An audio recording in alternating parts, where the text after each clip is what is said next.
Baru 2 hari aku order, tengok-tengok hari ni dah sampai depan pintu kotak besar gedabak ni. Jadi tunggu apa lagi? Jomlah kita pasang katil baru anak aku ni. Aku pilih ni katil single warna putih.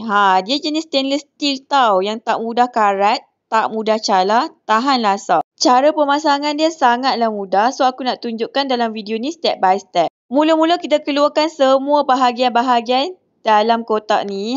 Asingkan satu persatu, bukalah tali yang diikat tu. Seller ada bagi komponen composition ni, jadi korang boleh semaklah part-part tu cukup tak semuanya. Dalam box ni juga korang akan dapat instruction cara nak pasang. Seller juga dah bagi skru dan juga Allen key untuk pasang. Mula-mula kita pasang bahagian kepala katil. Batang yang paling tebal ni, sambungkan dekat bahagian kepala katil, kiri dan kanan tau. Kemudian ambil skru yang paling kecil ni untuk ketatkan sambungan tadi. Skru yang panjang sikit untuk ketatkan bahagian bawah pula. Ulang step yang sama untuk bahagian kepala katil yang satu lagi. Kemudian korang ambil bahagian yang ni, yang terlipat ni, buka untuk jadikan bahagian bingkai tepi katil. Kemudian kita skru lah, apa lagi kan. Untuk panduan nama skru korang boleh refer dekat buku instruction. Ulang step yang sama untuk bahagian yang sebelah lagi. Kemudian sambung bahagian kaki katil dekat bahagian ujung bingkai tadi. Ulang step yang sama untuk bahagian kaki katil yang satu lagi. Bila bingkai katil dah siap, jadi sekarang kita nak letak bahagian bawah